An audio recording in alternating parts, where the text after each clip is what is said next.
Area of triangle, ठीक है ना। सबसे पहले ट्रायंगल का डिस्कशन किया था हम लोगों ने, फिर से एक छोटा सा रिवीजन दे देता हूं मैं।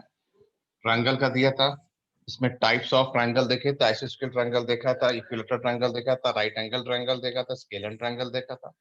बेसिकली हम इनका निकाल क्या रहते हैं, हम लोग इनकी एरिया को कैलकुलेशन मोड में लेके चल रहे थे, ठीक है ना। उसके बाद हम लोगों ने इसके ट्रायंगल के बाद फिर क्वाड्रिलेटरल में आए थे, राइट। क्वाड्रिलेटरल में डिफरेंट डिफरेंट कैटेगरी के क्वाड्रिलेटरल देखे थे। इसमें पैरेललोग्राम था, रेक्टेंगल था, स्क्वायर था, रोम्बस था, ट्रिपेजियम था, ठीक है ना। इनके हमने एरियाज को कैलकुलेट किया था। अभी हमने क्या किया है, 2D फिगर की तरफ से मूव किया मैंने। जो चैप्टर हमारा है वो न्यूमेरिकल एप्लीकेशन में ये सारी चीजें आएंगी। फिर अभी एक क्लास 10th में आपने मेंसुरेशन करके टॉपिक पढ़ा था, वो इसमें ऐड होगा, ठीक है।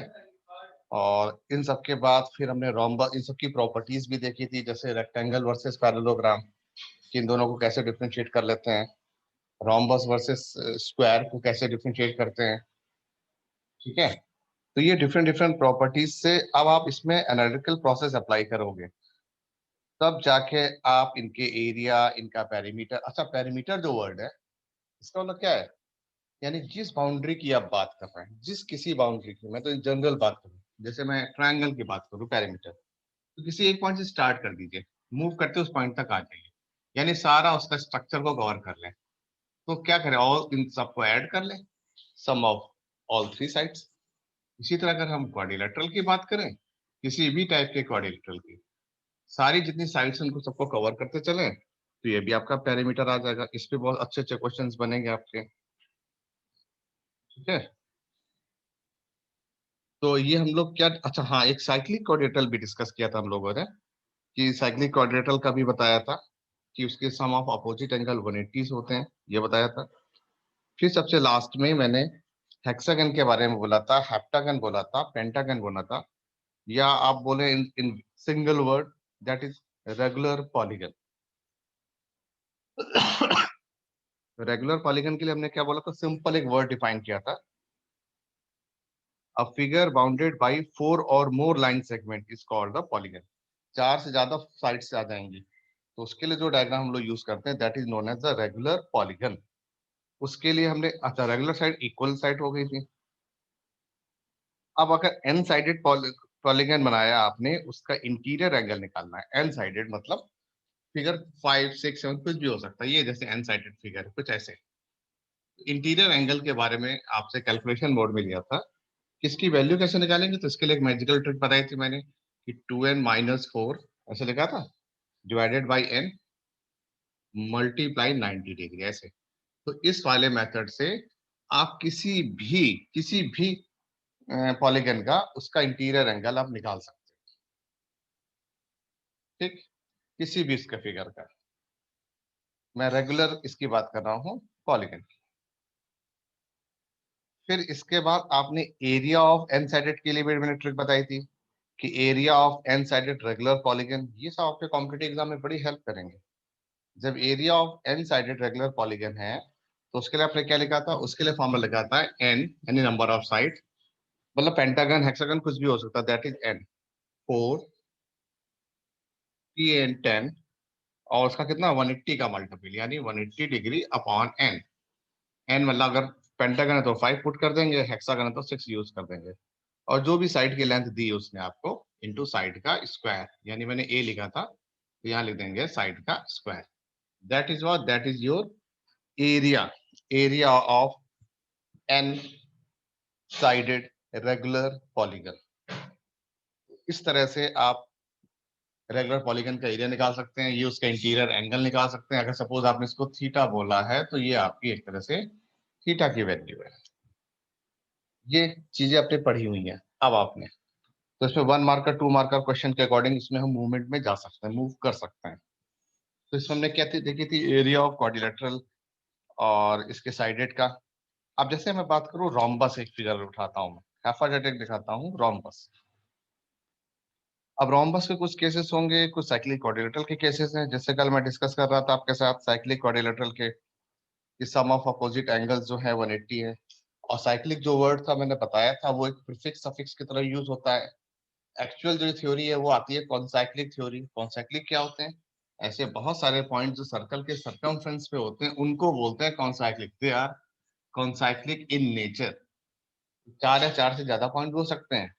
4 पॉइंट्स तो मैं इसलिए बोल रहा था कि अगर उनको ज्वाइन करेंगे तो क्वाड्रिलेटरल बन जाएगा। क्वाड्रिलेटरल मतलब a diagram covered by 4 sides.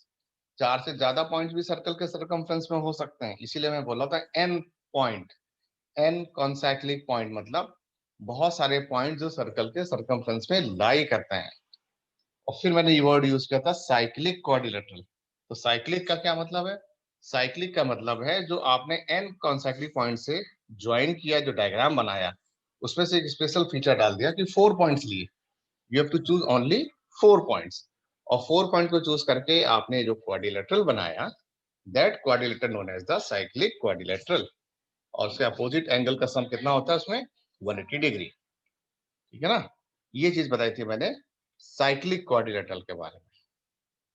ये सारी चीजें आपको हेल्प करेंगी। अब इसमें एक 1 मार्क के क्वेश्चन आपके बन जाएंगे इसमें। तो जैसे अभी मैंने एन साइडेड का डायग्राम का लिखा था, एरिया आपने वो कैलकुलेट किया। ठीक। फिर इनर एंगल की बात कर रहा था, उसको लिखा आपने। अब जैसे मैं रोम्बस की बात कर रहा था, रोम्बस क्या है? All the 4 sides are equal. ठीक है ना? इसकी जो साइड्स हैं, जैसे आपने बताया ये ए बी सी डी आपका एक रोम्बस है। All the 4 sides are equal ये। और जो उसके डायगोनल्स होते हैं both are different in length. और इनके जो डायगोनल है, इनके बीच का जो एंगल है, दैट एंगल 90 डिग्री। यानी जो डायगोनल्स है 90 डिग्री पर इंटरसेक्ट करते हैं। ठीक। अब जैसे मैंने बोला, अब हाँ, कल मैंने इसका एरिया ऑफ डायगोनल भी इसका बताया था, एरिया ऑफ रोम्बस बताया था, हाफ d1 d2 करके बताया था। ठीक। अब मैं इसी से लेता हूँ एक क्वेश्चन। कह रहा है रोम्बस है, इसका एरिया है 4800 centimetre square. Area of rhombus that is 4800 centimetre square. Suppose ये गिवन है, मैंने 1 मार्कर की जगह 2 मार्कर उठाया। Area of rhombus is 4800 centimetre square and its length of side, side इसकी जो है वो आपकी 80 है। लेट ए साइड है। ठीक है? ए दे दिया उसने आपको 80 सेंटीमीटर। ये गिवन है, जो एरिया इज गिवन, और साइड जो उसकी लेंथ है वो साइड भी गिवन है। अब वो बोल रहा है find the length of its diagonal. तो भाई अब डायगोनल की लेंथ बताओ आप। तो आपने कहा ठीक है, लेट डायगोनल की जो लेंथ है d1 d2 ले लिया आपने। लेट जो डायगोनल है, यानी diagonals are d1 and d2। देखिए हमने फॉर्मूले में भी d1 और d2 ही ले रखा है। तो अब मैंने बताया आपको, एक तो आपके पास एरिया का फॉर्मूला है और एक आपके पास लेंथ ऑफ डायगोनल्स का है। अगर मैं डायगोनल का स्क्वायर और ऐड कर दूं तो देखिए ध्यान से किस चीज को फिगर आ जाएगी। जैसे कल एक फॉर्मूला डिस्कस किया था, area this is what, that is half d1 cross d2। Area आपको पता है 4800 है आपके पास, equal to half d1 cross d2। Multiply किया, यानी d1 और d2 का रेशियो आ गया 9600। ये बन गया आपके पास इक्वेशन नंबर 1। d1 d2 की वैल्यू आ गई आपके पास दिस वन। अब आप ये देखें, क्या d1 d2 का और भी कोई रिलेशन आ सकता है जिसमें हम साइड को ले लें, इंक्लूडिंग साइड? तो आपको क्लास 10th में आपने बताया था, पढ़ा था ज्योमेट्री में भी, कि जो ये दोनों डायगोनल हैं एक दूसरे को 90 डिग्री पे इंटरसेक्ट करते हैं। और ये जो डायग्राम है, ये जो ट्रायंगल है, ये बन गया आपका राइट एंगल ट्रायंगल। इस तरह ये ट्रायंगल है और आपका ये ट्रायंगल है ना? ये ट्रायंगल 4 ट्रायंगल बन गए।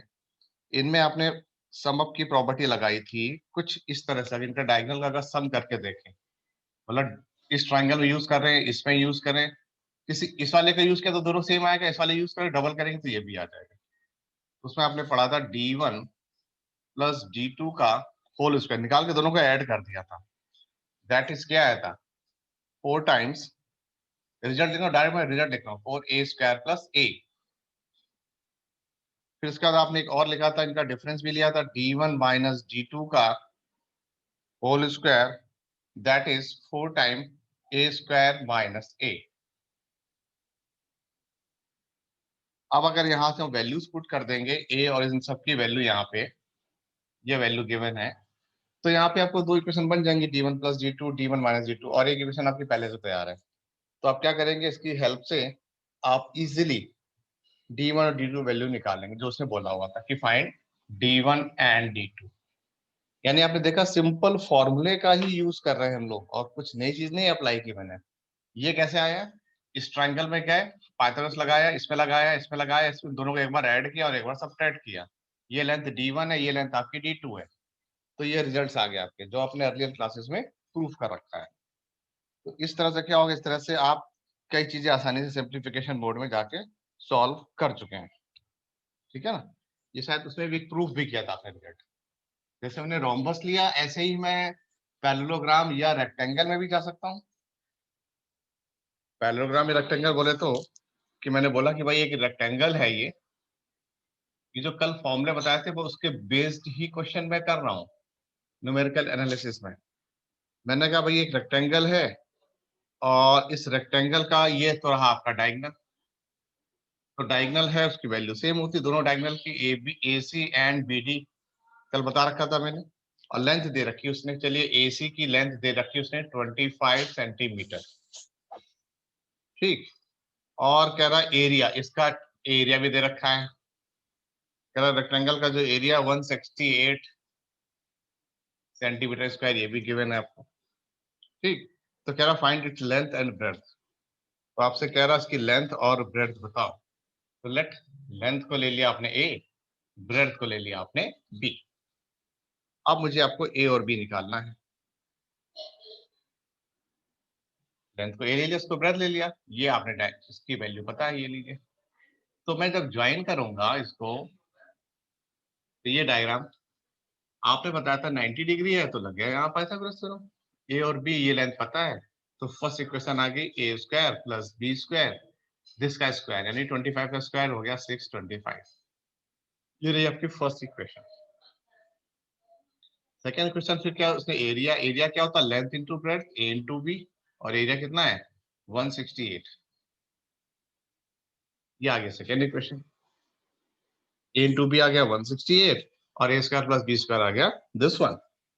अब मैं यहाँ से क्या करूंगा, सिंपल बी की जगह डाल दूंगा 168 अपॉन ए, और जाके यहाँ पे सेकेंड इक्वेशन पुट कर लूंगा, a square plus B square यानी इसका स्क्वायर 168 अपॉन ए का स्क्वायर इक्वल टू 625।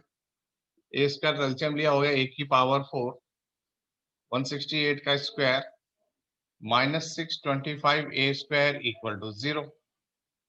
इसको मैं लिखूंगा ए की power 4 minus 625 a square plus 168 का स्क्वायर इक्वल टू 0 से डी फॉर्मूला बनाऊंगा, डी फॉर्मूला बना के ए की वैल्यू को आसानी से मैं कैलकुलेट कर लूंगा।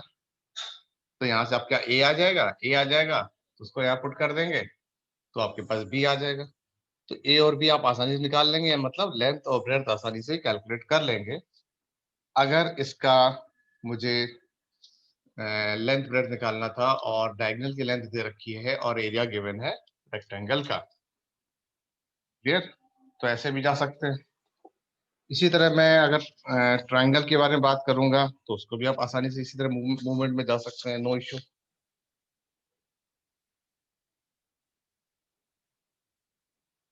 ठीक है। अब मैं थोड़ा ट्रिकी करता हूँ थोड़ा, क्योंकि कुछ अच्छे बच्चे भी बैठे हैं इसमें, तो मैं ट्रिकी मतलब थोड़ा सा ध्यान देना पड़ेगा, आपका थोड़ा सा टफ कर देता हूँ इस क्वेश्चन को, और लेकिन अब आप कर सकते हैं। ये सब चीजें आपने पढ़ रखी हैं, अब आप इसको आसानी से कर सकते हैं, बस इसकी लैंग्वेज में थोड़ा ध्यान देना होता है। तो थोड़ा सा मैं ट्रिकी करता हूँ। मैंने बोला एक रेक्टेंगल है, कहता है रेक्टेंगल है आपका ए बी सी डी। ऐसे क्वेश्चन आपके एंट्रेंस एग्जाम में आते रहते हैं, ठीक है। करा एक रेक्टेंगल है A B C D, the length of rectangle is increased by 60%। Let length l है, ब्रेड्थ को बी ले लिया मैंने सबसे पहले। तो कह रहा let the length of, length increase है यानी जो लेंथ है उसको इंक्रीज किया है, कितना किया है लिख ले इन्फॉर्मेशन, 60% कह रहा इंक्रीज कर दिया। तो भी कह रहा by what percent would be the width have to be decrease, कह रहा अगर ये इंक्रीज होगा तो इसको ये डिक्रीज कितना होगा, so that maintain the same area, यानी एरिया सेम रहना चाहिए। क्वेश्चन है, वेरी गुड क्वेश्चन। रेक्टेंगल है, लेंथ एल है, ब्रेड्थ बी है, तो आपने फट से पहला स्टेप तो लिख दिया, इसका एरिया क्या होगा, l into b, first equation. अब वो कह रहा है लेंथ को तो मैं बढ़ा रहा हूँ 60%, तो बताओ ब्रेड्थ को कितनी कम करूंगा, यानी डिक्रीज करूंगा, जिससे उसका एरिया मेंटेन रहे। अगर मैं 60% बढ़ा देता हूँ तो इसका मतलब क्या हो, इंक्रीमेंट कितना हो जाएगा, इंक्रीज, मतलब सपोज मैं डेल्टा एल बोल देता हूँ, तो कितना कह रहा है 60% इनिशियल वैल्यू का, ये तो हुआ ना 60/100 इंटू एल, इतना बढ़ा दिया मैंने। तो थोड़ा इसको कैंसिल आउट करके देख लेंगे, यस हो रहा 2 3 जा एंड 2 5 जा, तो मैंने 3L/5 का एक रेशियो बढ़ा दिया। तो अब एक चलो नई लेंथ कितनी हुई, न्यू लेंथ आपने बताया, पहले तो आपके पास एल थी स्टार्टिंग में, अब ये और ऐड हो गई क्योंकि इंक्रीज किया तो ऐड हो गई, तो एल प्लस 3L/5, तो ये आ गया आपके पास 8L/5, ये आपकी नई लेंथ हो गई। तो ब्रेड्थ कह रहा डिक्रीज होगी, ठीक है ना, लेट डेल्टा बी डिक्रीज कर रही है, तो अब न्यू ब्रेड्थ कितनी होगी, न्यू ब्रेड्थ यानी आप जो लेगो यूज करोगे फॉर्मूले में वो कितनी होगी, तो न्यू जो ब्रेड्थ होगी इनिशियल से कुछ कम हो जाएगी, तो बी माइनस डेल्टा बी बोल दिया, लेट डेल्टा बी कम हो गई होगी, और एरिया बता रहे सेम है, तो मैं क्या करता हूँ एरिया को लाके सेम कर देता हूँ, तो एरिया ऑफ अब जो होगा वो क्या होगा, ये न्यू लेंथ और न्यू ब्रेड्थ का एरिया निकाल लेते हैं इससे, दैट इज 8L/5, ये लेंथ हो गई और ये न्यू ब्रेड्थ हो गई, ऐसे, ठीक है ना, और कह रहा है एरिया सेम है, तो इसको पहले के एरिया के सेम कर दे, और पहले कितना एरिया था एल इंटू बी, अब यहाँ लिख देते हैं अकॉर्डिंग टू प्रॉब्लम, क्योंकि उसने बोला है सेम है तो मैंने सेम कर लिया, ये अब न्यू एरिया हो गया, ये ओल्ड एरिया था, दोनों को लाके मैंने इक्वेट कर लिया, जब इक्वेट किया तो कुछ ऐसा रिजल्ट आ गया। अब थोड़ा इसको जरा हमें सिंप्लीफिकेशन मोड में लेके जाना पड़ेगा, कैसे आएगा, ये आ जाएगा इधर 5LB, सिंप्लीफाई करें इसको, तो ये आएगा डेल्टा बी और एल का रिलेशन, और डेल्टा एल और ये एल को पता ही चल रहा है 8L/5 हो, तो एल से एल कैंसिल आउट हो रहा है आपका, तो डेल्टा बी की वैल्यू आ जाएगी 3 टाइम्स ऑफ बी, और 5 और 3 वाला 8 नीचे आ जाएगा, तो जो डेल्टा बी है वो आ जाएगा 3B/8, तो परसेंटेज की बात कर रहा था वो आपसे, मतलब कितना परसेंटेज हो जाएगा, ये बोला ना एट व्हाट परसेंटेज, तो परसेंटेज कितना होगा डाउनफॉल करेगा, डेल्टा बी चेंज हुआ, इनिशियल डेल्टा बी था इंटू 100, ये तो हुआ delta b upon initial upon 100, तो डेल्टा बी कितना आया था 3B/8, तो ये आया आपके पास 3B divided by 8 upon b into 100,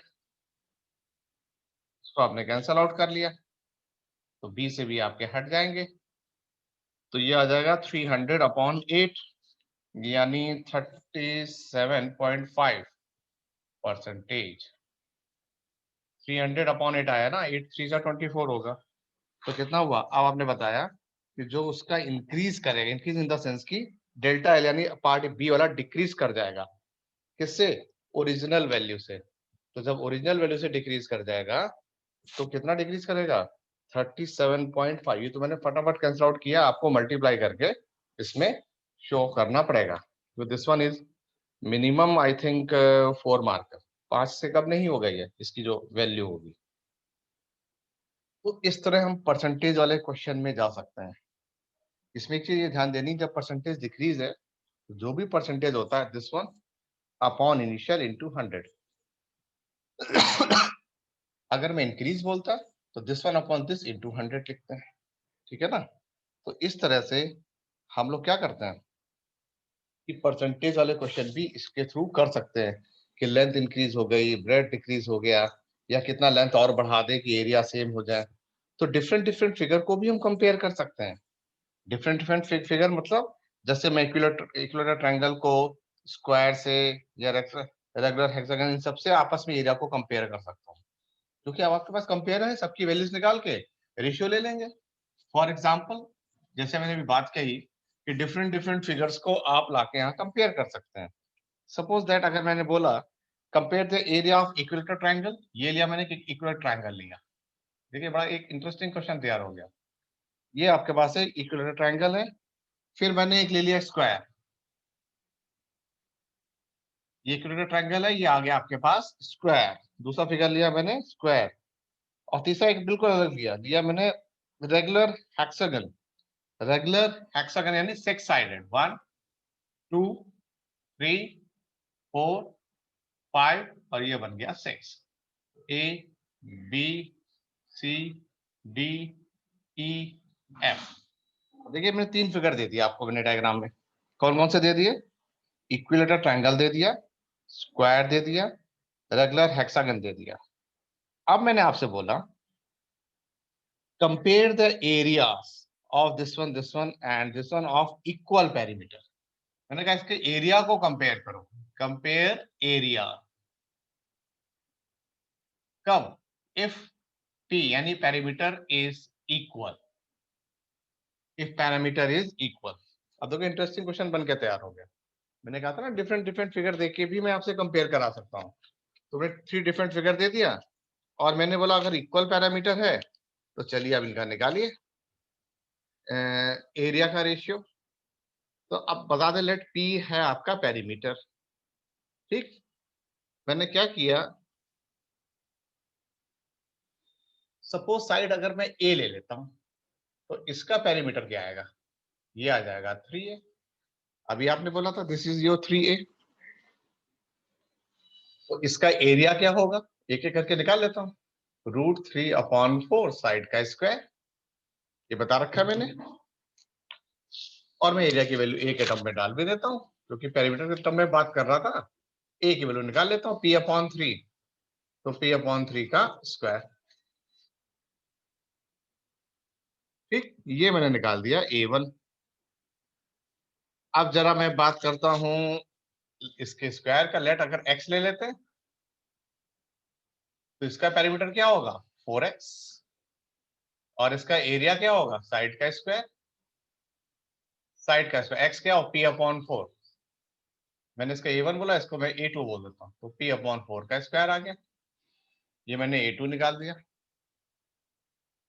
ठीक है, अब मैं इसका बोल देता हूं इस वाले के। पहले इसका बोल दिया, फिर इसका नहीं, अब इस वाले में आ गया पेरीमीटर। तो अगर मैं इसका भी अगर x ले लूं या y ले लेता हूँ, कुछ भी कोई भी साइड ले लूं, कोई इफेक्ट नहीं पड़ेगा।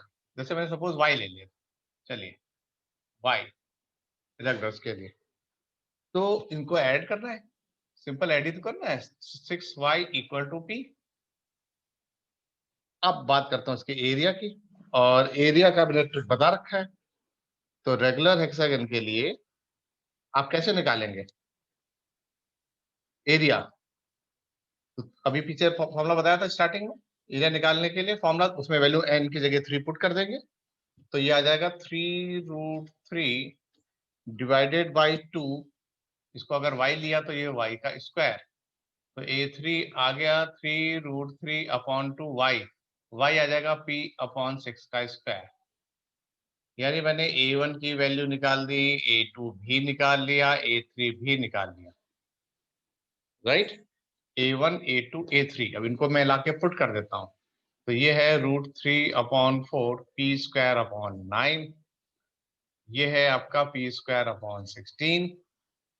ये है आपका 3√3/2 p²/36। ये तीनों वैल्यू आ गई। ये आपका फर्स्ट, ये सेकंड, ये थर्ड। अब आप इनका, मुझे इनका तीनों का रेशियो चाहिए। तीनों के डिनोमिनेटर सेम करके कैंसिल आउट करके p², ये p² कैंसिल आउट कर लेंगे। तो जब कैंसिल आउट करेंगे तो आपको क्या आ जाएगा? तब आपको फाइनली यानी लास्ट में मिल जाएगा आपको a1 a2 a3। यानी इन तीनों डायग्राम का एरिया का मिल जाएगा 4 मैं लिख रहा हूँ, यहाँ से मिलेगा आपको 4, यहाँ से मिलेगा 3√3, यहाँ से मिलेगा आपको 6। तो ये वैल्यू आ जाएगी आपके पास कब? जब आपकी ये वैल्यू इनको कैंसिल मोड में डाल देंगे, कुछ इस तरह से जाएंगे, तब आप आसानी से कर पाएंगे। तो मैंने कहा था डिफरेंट डिफरेंट फिगर को, बस इसको पहले इनको कैंसिल करते हैं, दोनों के डिनोमिनेटर सेम करते हैं, इनको कैंसिल आउट करते जाएंगे, जो न्यूमरेटर बचेगा दैट या आपके पास वैल्यूज आ जाएगी आपके पास। ठीक है ना? तो इस तरह से डिफरेंट डिफरेंट मोड में जाके डिफरेंट डिफरेंट डायग्राम में जाकर भी आप इसको कैलकुलेट कर सकते हैं। अभी मैंने 2D डायग्राम में सर्कल को आपसे डिस्कस नहीं किया है, अभी मैंने सिर्फ ट्रायंगल लिया है, टाइप्स ऑफ ट्रायंगल लिए हैं, क्वाड्रिलेटरल लिया है, टाइप्स ऑफ क्वाड्रिलेटरल लिए हैं, फिर इसके बाद मैंने पॉलीगन लिया है, उसमें टाइप्स ऑफ पॉलीगन्स लिए हैं। इन सब के मैं एरियाज एंड पैरामीटर के बारे में आपसे डिस्कस कर रहा हूँ। ठीक है? फिर मैं आगे मूवमेंट में लेके जाऊंगा सर्कल, सर्कल के टाइप्स। हाँ, और सर्कल में जो आपने क्लास 10th में एरिया वाला पढ़ा था, यानी area enclose by the figure, जिसमें आपने उसके सेक्टर के area, minor arc, major segment, minor segment, then parameter, then उसका सरकमफ्रेंस, देन उसके एंगल रोटेशंस, इन सब पे मेरा नेक्स्ट डिस्कशन होगा। ठीक? पहले मैं आज की आपसे डाउट्स के बारे में पूछता हूँ। जो मैं करा रहा था, कितनी चीजें आपको अच्छे से समझ में आई? या किसी कोई डाउट है, देन यू कैन